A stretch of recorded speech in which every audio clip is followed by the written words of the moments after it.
Hello and welcome to Breaking Late. I'm your host, Michael, and with me again another week is JD. How are you, mate, after this exhausting weekend?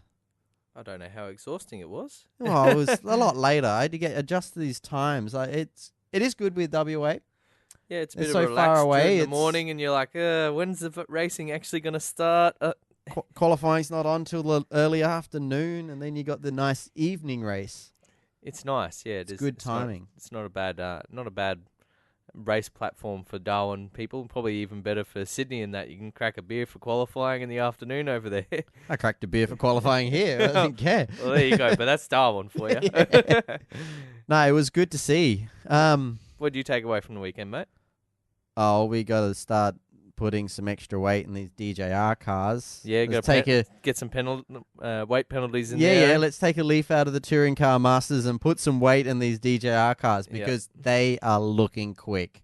They are, and I think it's starting to look a bit scary because we got Scotty starting to hit his patch here, and Fabs hasn't been doing too bad this year either. No, so well, he won't be far off, and I think once they both get their eye on with this car, they're going to be hard to stop. Red Bull have kept coming out and saying we don't have the pace.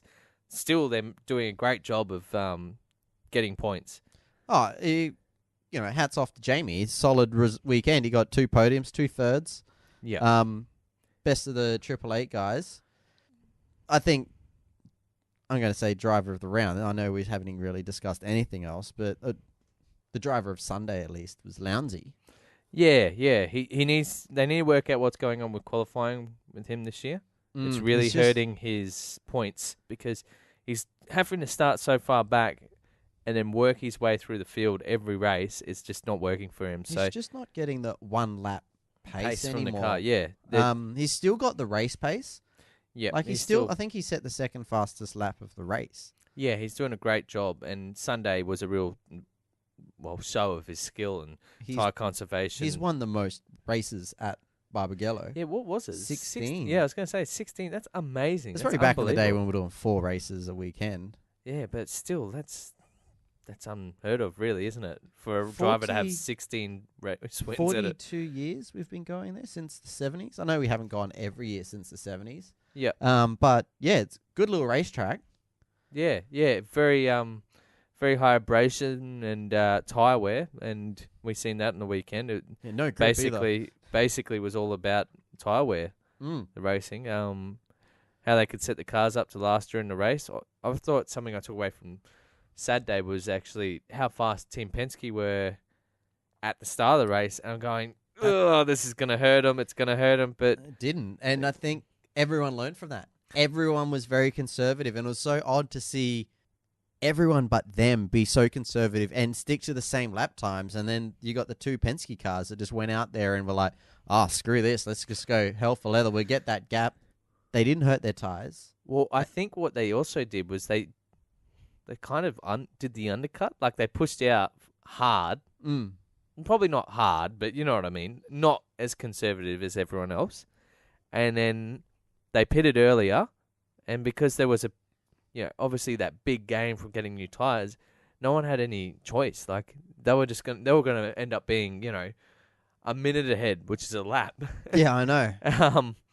If they didn't pit at the same time as them, they were just going to scream off into the distance. So they had to pit at the same time. So they kind of did the undercut, even though they were in the lead and commanding. It was an interesting strategy call, but I mean, like you get that massive lead, you have track position, and they could command it. Yeah, they commanded the race and obviously did a great job.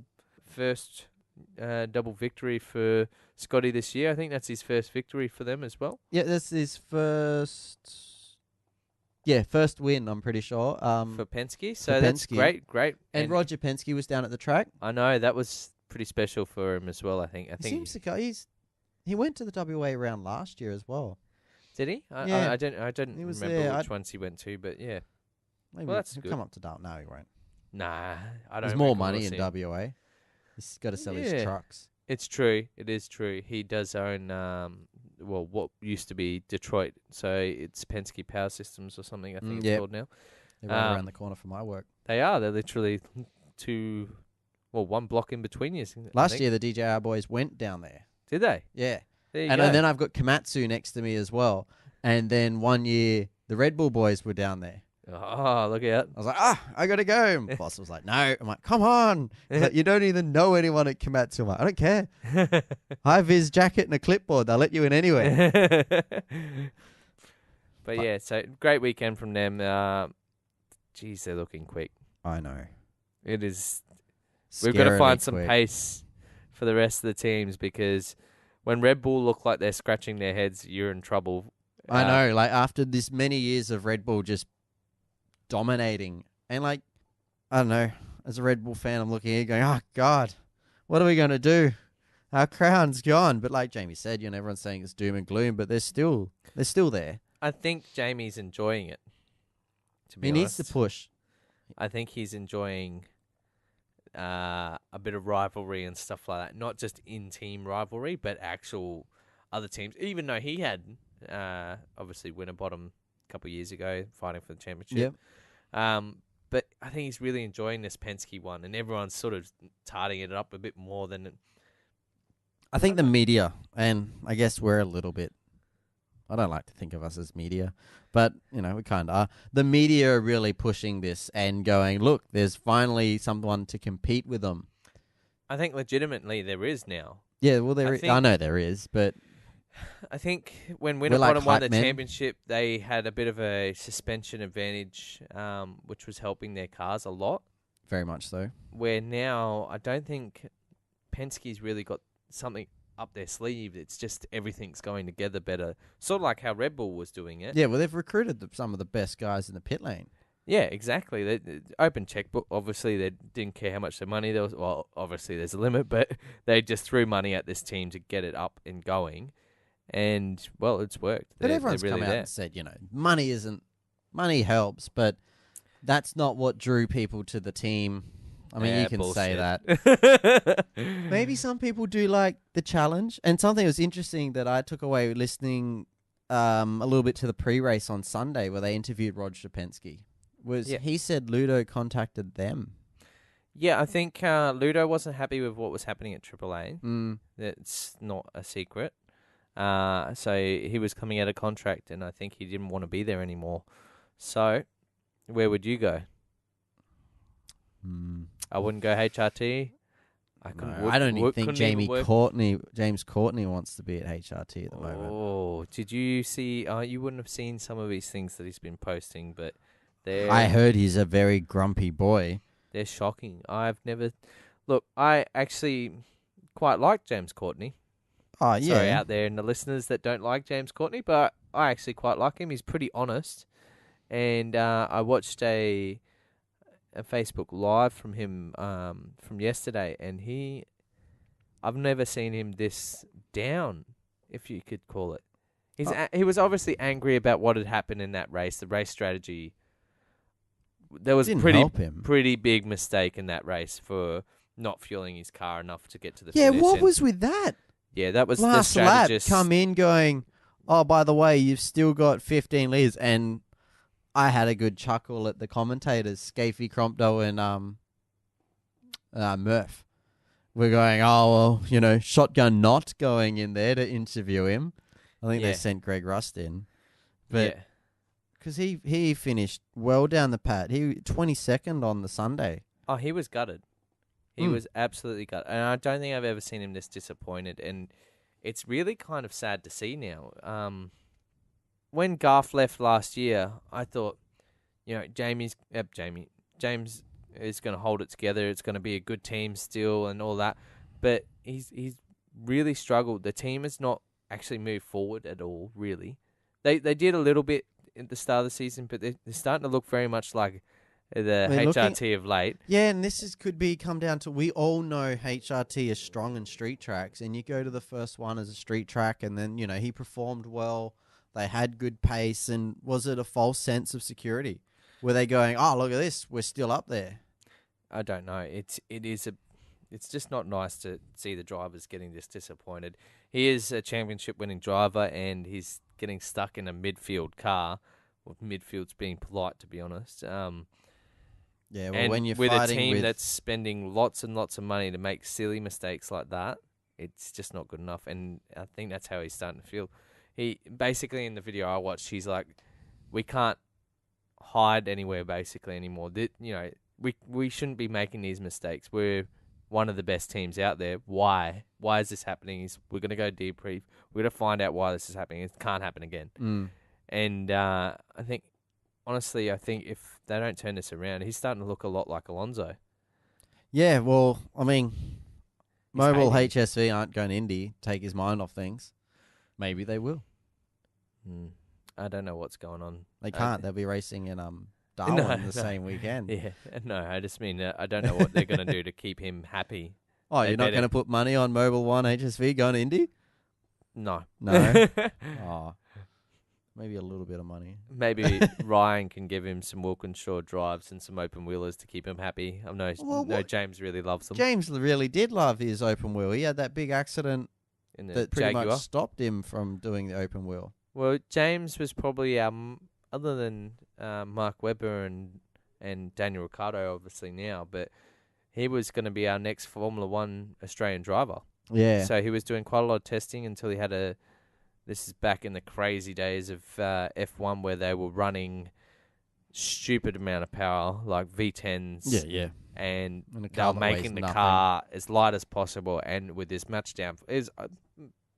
Back in the glory days of some of the best years of Formula One. Yeah, also some of the most dangerous. So they were having a lot of failures at tracks back then, and James had one of those failures at no fault of his own. He didn't crash. Well, he did crash, but it wasn't his own fault. The car failed, and it put him in the wall, and he quite possibly could have died that day, but he didn't. He managed to pull through.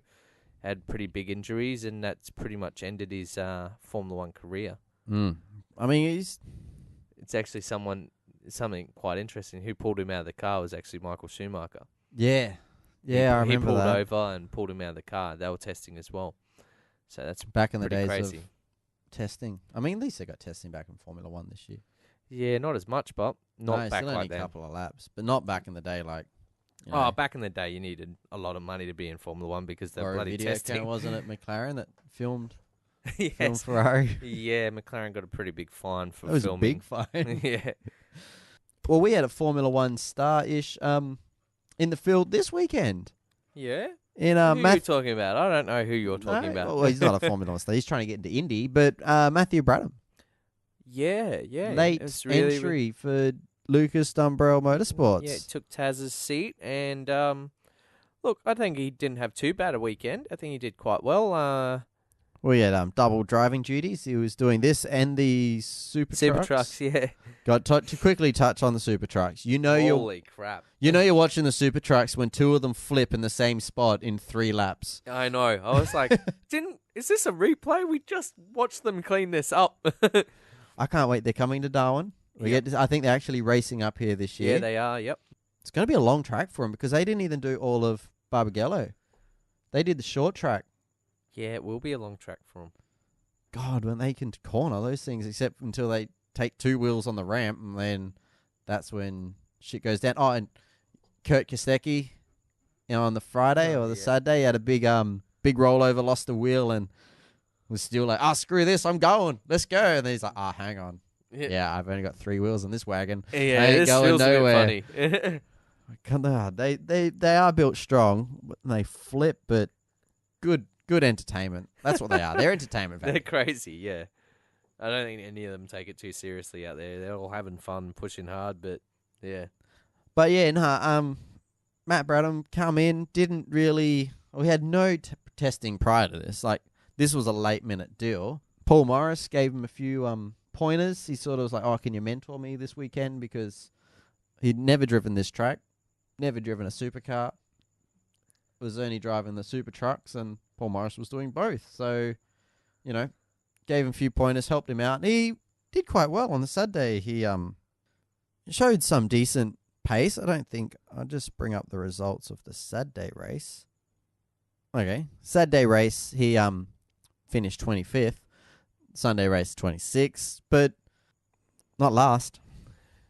He had really bad strategy on the Saturday, and he said that. He was disappointed, but he's still eager for more. But, he is chasing Indy, so I doubt he's going to be coming back. Yeah, it'll be interesting to see whether he gets another drive. I don't know if he's going to get a drive for Indy, so he might be back here. Yeah, it's another one of those Lucas Dumbrell going for drivers that don't meet the new requirements. Yeah, except for I think this one I can Matthew- understand a little bit better. Matthew's got a bit more experience, and I think is okay. I think they, V8s is not going to penalise someone that's come from probably higher categories than sort of Than some of the someone other, that should still be in the Dunlop. Yeah, exactly. So I think it was good for him to get out there. There's actually, sorry to jump categories here, but there's talk of Bradman maybe looking at starting up. So you know how they had the Formula One team, obviously, back in the day. Yeah. Force India are in quite a lot of dramas at the moment. Oh, yeah, they were looking at trying to revive the Bradham name. Yeah, so there is. So the last 3 or 4 years, they've been trying to build momentum behind Bradman Racing again, and they're trying to get into Formula One again. Oh, okay. Yeah, because I know the CEO of Force India is I think there's an arrest warrant out for him. I know, he's been deported. Yeah. So, actually, sorry, he hasn't been deported. He's been arrested. He is in custody in England, I think. He's awaiting deportation. Yeah, and he's awaiting a hearing, and he will be deported if the hearing doesn't go his way quite soon, actually, I think. There's a lot of dramas there because he is one of the main funders. They also, one of his companies that used to give the Formula One team a lot of money went bankrupt. So he's basically the team's struggling a little bit more. It's not really showing on track because they're actually doing quite well. Yeah, no, Force India are doing really well. They're punching well above their weight. But Bradman is looking at maybe getting involved with them. Oh, that should be interesting. Yeah, so that's something to watch. Nothing may eventuate out of this. It's just all rumours at the moment, but it's something that's happening. About. Yeah, it's pretty interesting, and if it can, hopefully it gets off the ground. Yeah, exactly. It's such a not that I want Force India to go away because they've been there for a while, and they're doing I don't think they've ever got a race win yet, but I think they have had one win. Yeah, back in like 2007 or something. No, but they're still the leader of the mid packs. Yeah, they're doing great. They really are doing great. They're back building pretty good cars too. So fingers crossed we don't lose them. And if we're going to lose them, hopefully Bradman can pick up the reins and keep that pace going. Right. Well, we did, back to V8 supercars because we sort of diverted here. Jack Bradham, good result for your first time out. Really, really good result. I want to quickly jump to qualifying on the Saturday. Yeah, mate. What do you want to talk about qualifying? The Nissans and the getting in the way. Yeah, there was a bit of an incident. I showed you the video before. You missed it. Quite a scary incident. I think... what's your take on the incident? Or should we... I think Shane should wear brown underwear when he does qualifying at this track next time as well. It was pretty scary. That was very scary. So, if you guys don't know, what happens is Michael Caruso and Shane Van Gisbergen were on their flying lap. They're on their hot lap.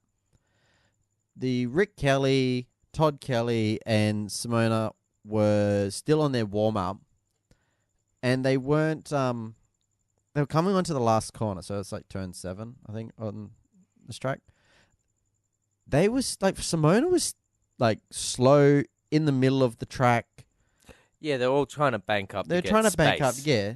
So they slowed down to go, I got to give the next car in front of me space. But, Caruso comes flying in. He comes to basically a halt on... There's basically a car width from Simona to the edge of the track, and that's where Caruso parks his car. But then you've got Shane Van Gisbergen comes flying down that back straight, which is over the hill. Nowhere to go. Yeah. Goes to the dirt. Somehow keeps it out of the wall. I don't know how he kept it off the wall, because it's like you can see in the car footage, and I'll link the video in the show notes, is, he's up, hands are all over the shop to keep that thing straight, comes firing down into the gravel trap. Yeah. Somehow manages to keep it out of the gravel trap, but enough to slow it down on the little exit road around the outside of it. One of the saves of the year, I think. Actually, it's something I think we will look back at the end of the year at some of the saves, and that's going to be one of the top ones. Oh, this is something that I really I don't want to. I know Simona's still in her first year and stuff like that, but she needs to. You can't do that. Yeah, and that's something you were explaining. They didn't penalise her till the next day. Yeah, she got the penalty on the Sunday. Which was strange because there was blatant balking. Mm. Wasn't deliberate blocking or anything, but Apparently balking. it wasn't past the mandatory go point. So they remained the go point of the track remained the same. Yeah, where they've got to be up at pace. Yeah, That's fine, but you do not travel that slowly on a straight on the racing line. and like you were saying Full stop. before, is you see a lot of drivers now that sort of hog the middle of the track when they're doing their warm up. Yeah. Stick off the racing line, especially if you're coming around there and you. I mean, It's a blind hill. The people coming. There must be people in their ears over the radio going, keep in mind, and especially Caruso, who shares a boom with exactly. Simona. So you've got her race engineer and Caruso's race engineer pretty much sitting next to each other. You wouldn't either need to be over the radio for them to be like, oh, by the way, we're coming through. Yeah, exactly. It was just silly where she put her car, and then obviously Caruso did his best to make sure there wasn't an incident because she was swerving and stuff like that, so he didn't want to try and blast through that little gap that was there. And Shane just got absolutely the raw end of the deal. He had to take the grass off. There was going to be a big crash. It was going to be a massive crash. You could have taken out 3 cars easily then. Oh, yeah, and they would have been weekend-ending crashes for all of them because it was... That's at the fastest point of the track, and it's the heaviest braking zone. Yeah. So you see already that... maxed out anyway. Yeah, you got that extra bit of, oh, crap, there's 2 extra cars in there. All you need to do is just too much pressure on the brakes. You lock them up. You're going to go. You're just a passenger once that happens. Yeah. Shane did an amazing job, to be honest. He didn't lock the tyres so he could use those tyres in the race. He did an unbelievable job. And Mark Dutton was basically saying, nah, Simona... And he was basically blaming nearly all the Nissans, except for Caruso. You can't put any blame on Caruso. He was just a victim. He was just trying to not crash. Yeah, he was a victim as much as Shane. He was like, they should basically be disqualified from disqualifying for that incident. But he was not emailing upstairs, because this is another thing that we'll touch on. Dibber-dobbing. Frowned upon, apparently, yeah. in V8 supercars all of a sudden. All of a sudden, after one race where 80 emails were sent. Yes, all about one dotted line. Yeah. God. Phillip Island, you got a lot to answer for here. Well, that's just because they need to move that dotted line, because we don't even use those first 3 or 4 pit bays at Phillip Island. And you've got your stupid track entry. Let's not get back into Phillip Island bashing, because I actually quite like the rest of the track. I think it's very well presented. It's got great facilities, but it's definitely a highlight of the year. Your pit entry, shit. Yeah, speaking of bad pit entries, but... Can we finish one rant? All right. We'll come back to the bad pit entries. All right. So, yeah, no dobbing. Apparently, the Supercar LAN network, which is basically their computer network that they all intertwine and talk on, you're only allowed to send emails to race control if it's regarding your own car. Yeah, it's a clarification thing. Yeah. So, like, if we got a penalty, we can say, was that for curb hopping or for the touch where we bumped someone in the drive-through? And they can say it's for curb hop or whatever. It's so you can contact the race control and they can talk back to the teams, basically. Well, actually, we're talking to race control. Do you think it's better that the V8 supercars do it that way, or... should we do what Formula 1 do and do blatant calls to the race control over the radio? Where you get the drivers saying stuff. I think maybe that possibly doesn't happen as much as Formula 1. I think also Fox and Channel 10 don't do as good a job at broadcasting it, so it probably does happen as much as Formula 1. We're just not hearing it. Yeah. I mean, this is our biggest pet peeve with the broadcasting. Yeah, is their lack of radio talk. It is quite... Look, they do quite a good job for Formula 1 with their radios, where it pops up and everyone stops talking and you can really hear it, and it's really good. V8 is probably on the lower end of the scale of... It's very poor. Yeah, it's quite bad. The rest of the broadcasting's not too bad, but... No, the rest of the broadcasting's top-notch. The quality of it's great. I just don't like when they broadcast the radio, and you can hear them talking on the radio, and then after they finish broadcasting, it comes up with, Scott McLaughlin. Yeah, yeah. I like the idea of what Formula One does, and it's a little bit delayed, but good quality. Pops up first, and it's you get to hear what the driver's actually saying and thinking. Yeah. It's great news, isn't it? Like Well, stuff you especially want to take when away. Crompto and Scafey are talking like, oh, sorry, just listening to such and such on the radio. I'm like, all right, I understand you can't broadcast everything because you got 26 drivers going around having a chat. Yeah, But, give us a little bit more than the 2 seconds of clip talk that they say. And sometimes they don't even give you the good bits. yeah. Anyway, we're not even talking about radio talk. We're talking about dobbing in. Yeah, And we were talking about dobbing in. And then we get to talk about bad pit entries. Okay. So, should teams be allowed to dob? I think so. It's Yeah. always happened. Why change it now? Maybe it's something we don't teach our kids because we don't want to be inundated about who did what. But Well, this is a multi-million-dollar sport now. Exactly. Like, if a rule applies to one person, then it should apply to all. I don't want it to become soccer, where people are jumping on the ground to make sure that everyone else knows what's going on. Soccer, sorry, all you Europeans out there. Football. But yeah, I still think, if you get, I don't think we should be blatantly going out and watching other cars and what they're doing and making sure that they're doing the right thing. I don't think that should be where the sport should go. But say what happened at Phillip Island. We're back on Phillip Island here. Sorry, Yep. people. Sorry out there. But so Scotty got pinged, and then obviously Penske were going, well, we've reviewed what's happening. We've got a spotter in the lane. We just watched 8 other cars go over that line. This is all of their numbers, and then every team complaining about other teams doing it, and they've obviously got spotters out there trying to get everyone penalised from other teams. It does get blown out of proportion, all for a rule that's probably realistically is in there for pit crew safety. Yeah. And it's not really in there to penalise people. It's No. to stop people doing dumb stuff, not really to be enforced as much. It's not really... The idea of the rule isn't to stop people from cutting that corner. No. It's to stop people from going into the it's from basically driving down the working when area. you're down the working area. Yeah, because you always see it on thing, and I always wonder when you see people do pit stops and when they throw the tires off. Like there was one yesterday. Sorry, I think one of the Red Bull guys threw the tire quite far, and he was actually had to lean quite back. And I was like, gee, I wonder how far they can actually throw the tires. The dotted line is their line. Yep. I think the solid line inside the dotted line is their line. That's their working area. Yep. If it goes into the fast lane, penalty. Yeah. Drive through for the driver, which is sometimes unfair. I almost think it should be The team points. A team point penalty, because the poor driver. Obviously, you drive, you win as a team, you lose as a team. Yeah. I do understand that, and that's great, and it sort of gets all the crew members behind the drivers as well, which it really helps. But it's sort of a hard one for the drivers to control. They can't really do much about it. Yeah, I think the whole dobbing. Don't tell us all about it and just let them do it. Yeah. Yep. Because no doubt if someone does something, another team's going to be like, hey, screw you.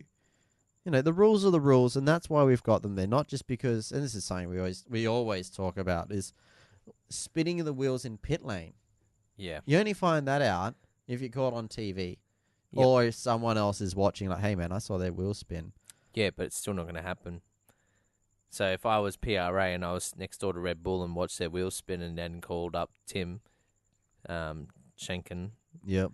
and said, oh, his wheels are spinning. Unless there's camera footage. Unless he's seen it himself or there's camera footage, he's not going to get a penalty.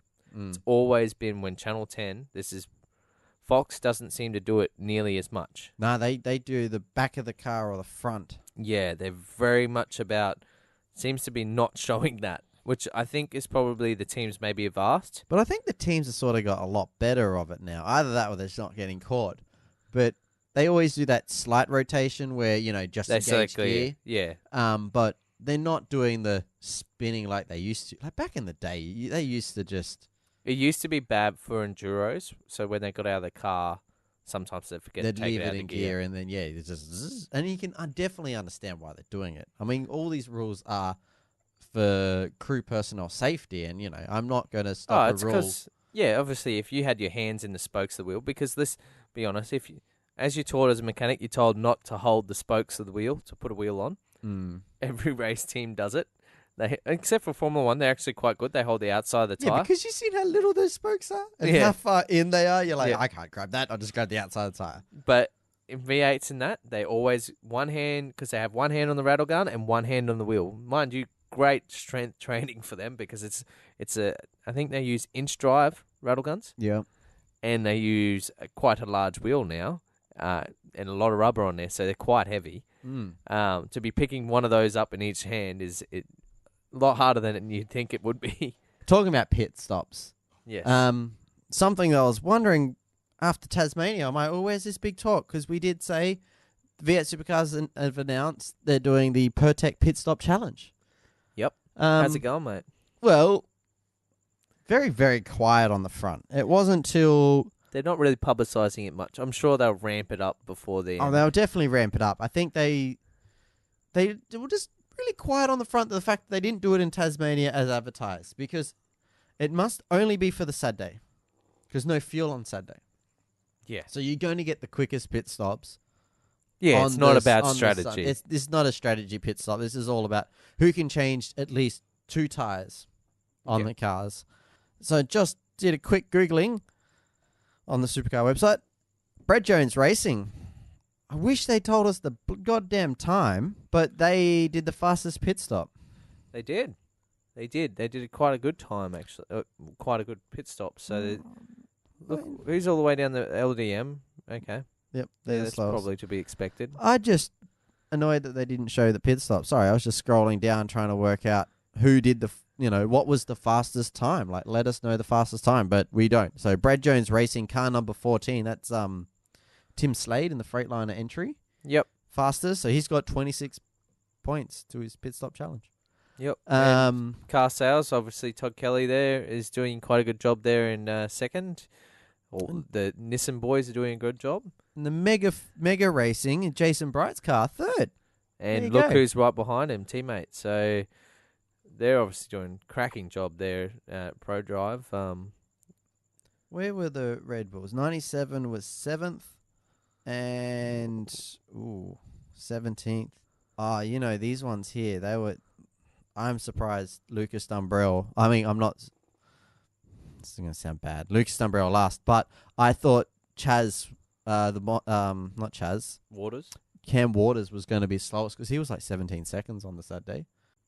That's bad for LDM. Because they had an issue with the rattle gun. But, I mean, maybe they pitted twice. They pit twice on Saturday?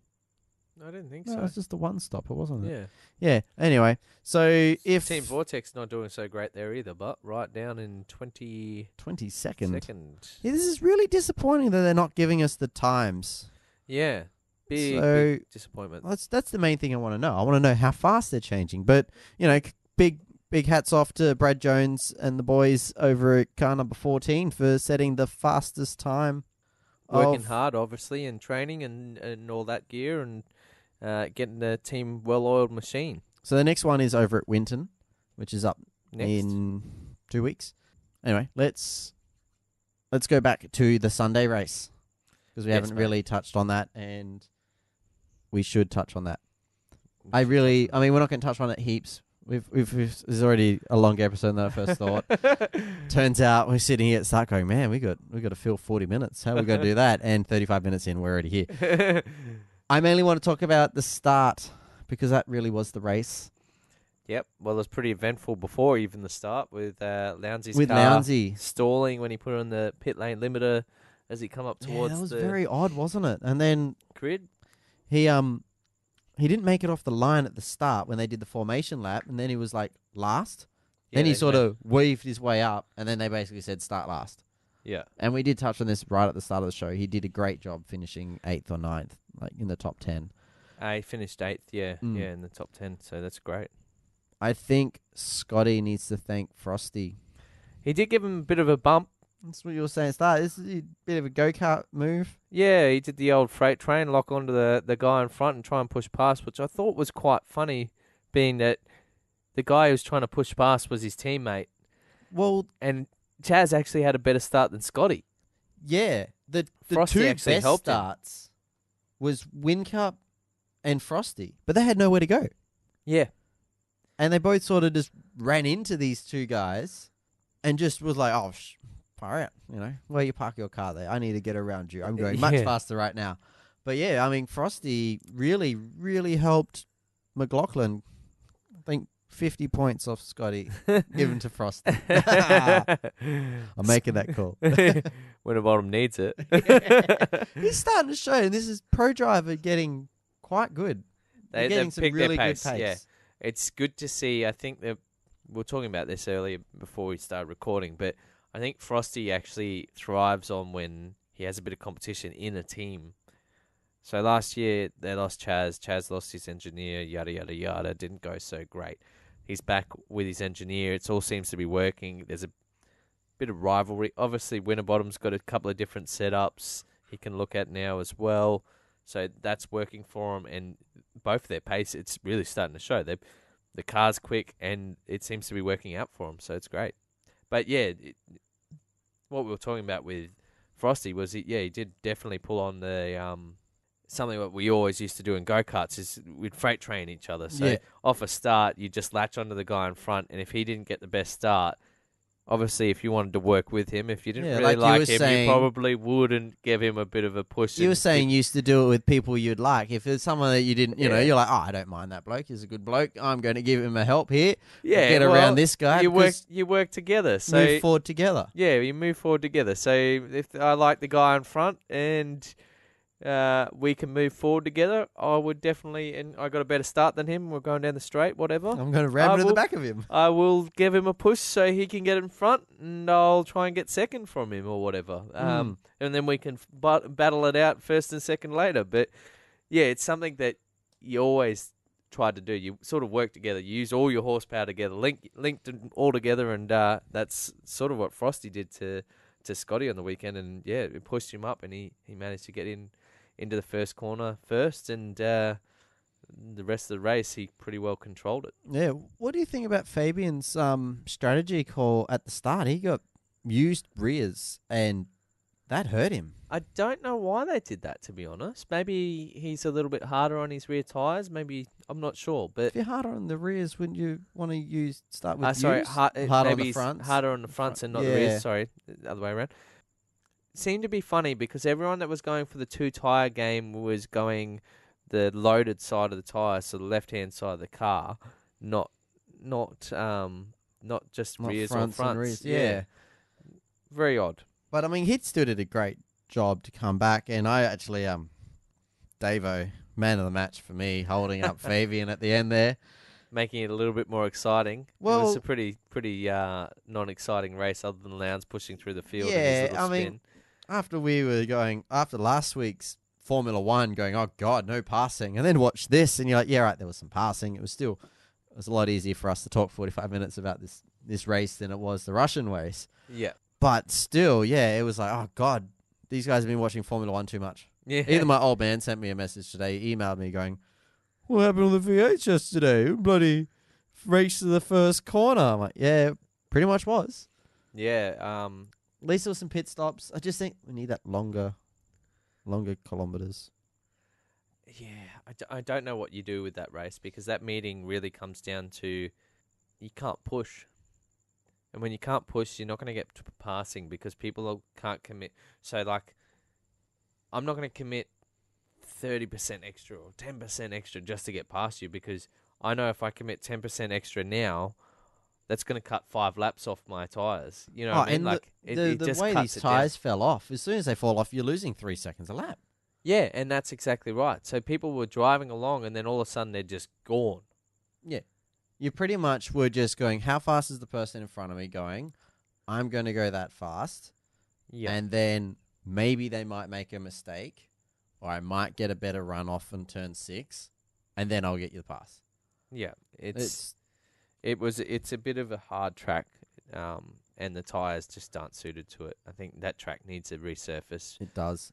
Pretty badly. Winton, is that resurfaced recently? I think that was resurfaced last year or the year before. I think it was resurfaced around the same time as Hidden Valley. Yeah, so Hidden Valley's tyre deg is not that bad anymore. No, not anymore. It's not too bad. It was horrible. It was pretty bad. I mean, it's hot. Everyone, it's fucking like 100 degrees. Yeah, well, get over it. Yeah, it was pretty Race bad. for my entertainment, goddammit. But yeah, it's a lot better since they've done the resurface. It's even new improved production boys have noticed on their tyres. They're getting quite a long time out of them now. So Quick thing on the Hidden Valley. Just one touch on. If anyone wants to do a big group buy of hot passes, if we can get 20 people, we can enter a comp to get a big breaking late billboard. At the track. Yep. So.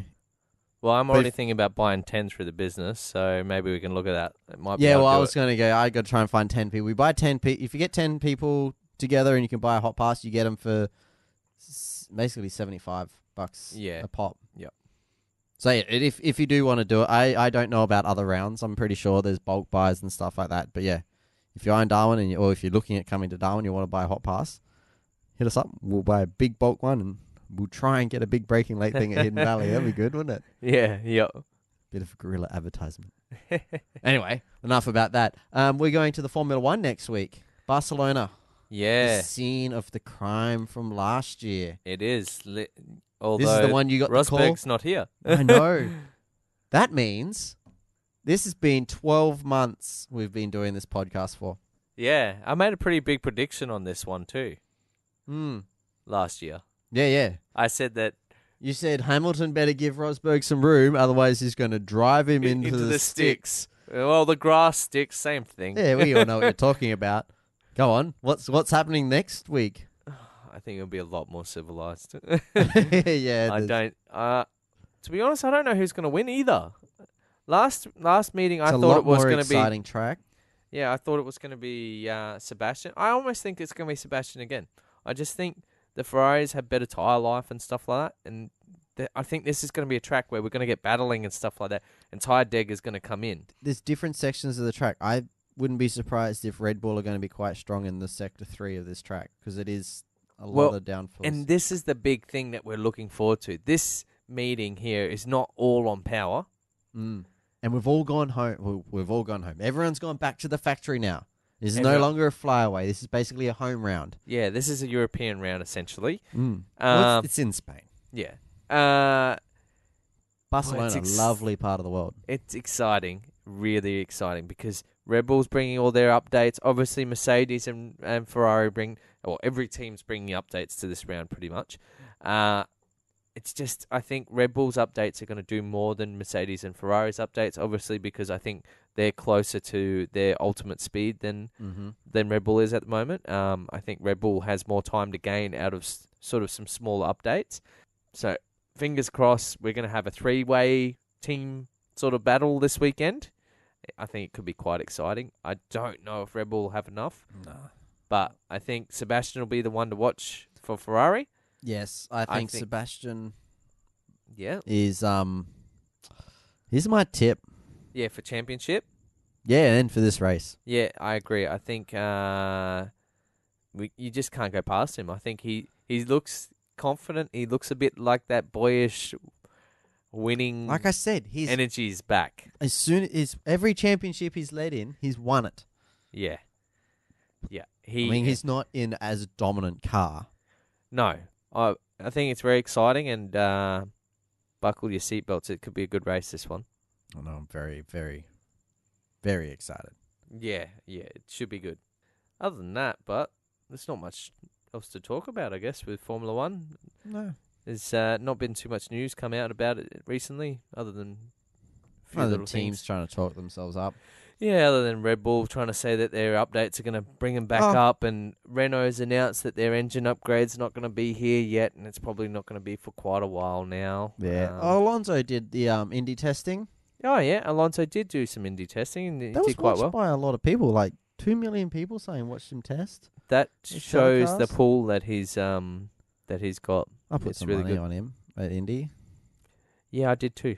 I put him down for a top 5, I think. I did top 5, 3, and first. So if he wins, I get all 3 payout. Yeah, geez. The race win, that must pay heaps. I can't remember what it was. It must be heaps. It must be like $20 or $30 to $1, surely. Yeah. No, it wasn't that bad. I can't remember exactly. It was Because Crown Bet. he definitely can't be a Oh, by the a way, now favourite. in Australia, if you listen to this and we're talking about gambling, it has to be after 8:30. Does it? Yeah, they just passed the law in Australia. What about for podcasts? That's up to them when they listen to it. Yeah. So just Listen to our podcast. gamble after 8:30. responsibly, people. If you can't afford to gamble, don't gamble. That's my warning. Yeah, and there's a gambler's helpline. You should look that up. I can't give you the number because I'm on my gambling website. All right, Alonso's paying $15 to win. $6 for second to third. Fourth to ninth is $2.50 and $1.85 for 10th or lower. Jesus. What do you reckon he's actually going to come? Obviously, those bets are probably a bit like mine. They're a bit wishful, yeah. I don't know. He got some good pace. He did a they couple of seem laps pretty at impressive. 3:45 k's an hour. I'm not sure how they do measured time, but they kept talking about these laps in speed. Yeah, I think that they are basically talking about what you can work up to. So if he can work up to the top speeds, they were basically writing him off. But he's Alonso. He's probably one of the ballsiest drivers out there. He's old school like Senna. Yeah. Yeah. I don't know. I reckon top 5's possible. I just don't know. I don't know anything about Indy. I really don't. And I just can't. I don't know who he'll be racing against. What if the team he's good, is the team he in yeah, good? the team and car he's in are quite good, yeah. Well, race win's possible. I mean, that's what he's going He's for. got the gear. He's got the gear to win. Don't get me wrong. It will be down to luck of the draw because it is one of those tracks. It's And going to be a big weekend. yeah, it's a I don't want to drop things, but that's the Monaco weekend. yeah. And we're already going to have a big weekend that weekend because that's my birthday weekend. So you have to we'll be celebrating. It will be 30. Whew. 30 years old. Getting old. Uncut. Speaking of 30, next week, Episode 30. yeah, will be a milestone for us. We'll be Actually, this is actually episode 30 because we started on 00. yeah, technically that was the pilot. the pilot episode. So episode 30 next week. If you got any questions you want to ask us, email it through. If you got any thoughts on the dibber-dobbing thing as well, or any of those other things, Not anything we talk Yeah. about, really. let us know what you think. Start a bit of a conversation if you want on the Facebook page, and we'll be sure to talk back. But yeah, so episode 30, we might have something special planned for it if we can get everything to line up. That's all we're going to say for that. Yep. Apart from that, we'll Catch you next week, I guess, after the exciting weekends weekends of racing. Goodbye. I got to do the sign off first. I got to. Oh, you do. stuff up the internet name. You've got to, and then you've got to call the Facebook by /. Yeah, yep. So Not just look us up on Facebook. you can look us up on Facebook, or you can go to facebook.com/breaking late. If you've got any emails, you want to send them through to breakinglate@gmail.com, or you can hit up our website www.breakinglate.com. Check out our show notes there. Michael puts a lot of effort in every week into these show notes, so you should get out there and check them out. Some weeks more than others, but all the videos are there. So if you guys ever wonder, half the time what we're talking about, or this is video and funny pictures, they'll all be there. Okie dokie. So yeah. Oh, so if you guys can leave a review, I know we say this every week, but it really does help us out. Reviews on any podcasting app or iTunes. Thumbs up us. It really helps up the It helps other people visibility. find us. Yeah. At the moment, we're struggling with getting new listeners. So if you can do that, or even share us on Facebook, we'd much appreciate it, and get us out to other people that enjoy motorsport. But that's enough of us begging. Thank you very much, guys. We'll catch you next week. See you later.